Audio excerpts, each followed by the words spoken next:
JD from Wildwood Digital Media here. Today I'm going to show you how to get a striking interview look with one light, something I learned from Jim Schofield from the C47. Now this look won't work for everyone, but for me it looks really nice.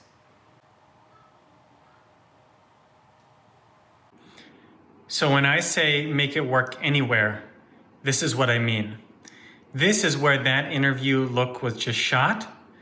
The keys to this, to making it work, are number one, a very powerful light. We have the Aputure 300D. You need a powerful light.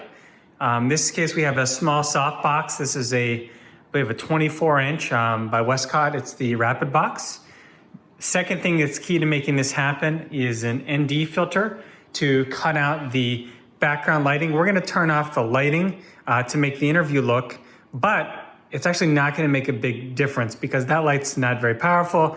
Those lights are not very powerful. When you turn the lights off, we still have quite a bit of light coming in through the windows here. We're gonna cut almost all of that out with the PolarPro ND filter. We have it here set to 4 stops. So key number 1, powerful light. Key number 2, ND. And we have the aperture set to 2.8. That's gonna be really important. Doesn't really matter what camera manufacturer you use, but have a wide open aperture as much as you can. Here I have it at 100 millimeters at 2.8. If you have a 135 that's 1.8, that's even better perhaps. But in this case, this is what I have available. It worked really well. And then you're just gonna need a little bit of a reflector here as close as possible to the subject in the chair to light the other side of their face just a little bit to get that little triangle underneath your eye. Or their eye, whoever you're lighting. And again, like I said, make it work anywhere. This is an ugly room. We have a lot of junk in the background. It's my living room.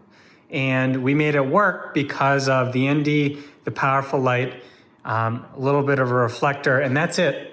You don't need very much to make this setup work.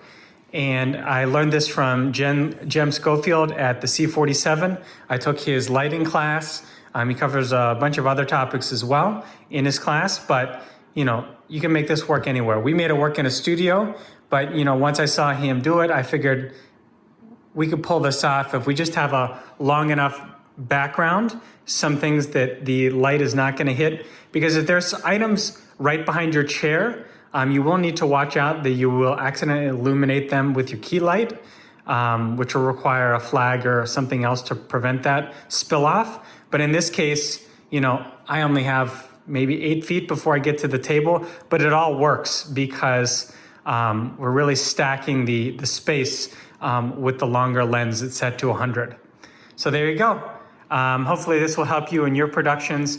And just as a little bit more information, this light is about a 45-degree angle, and it's roughly 2 feet higher than me or so.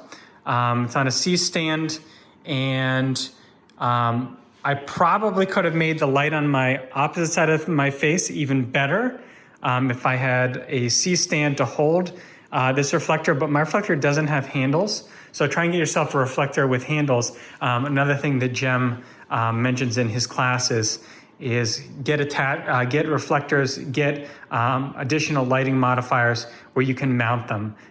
That way you can move them where you want, whereas with here I had to put it on a chair with some books to make it work. So there you go.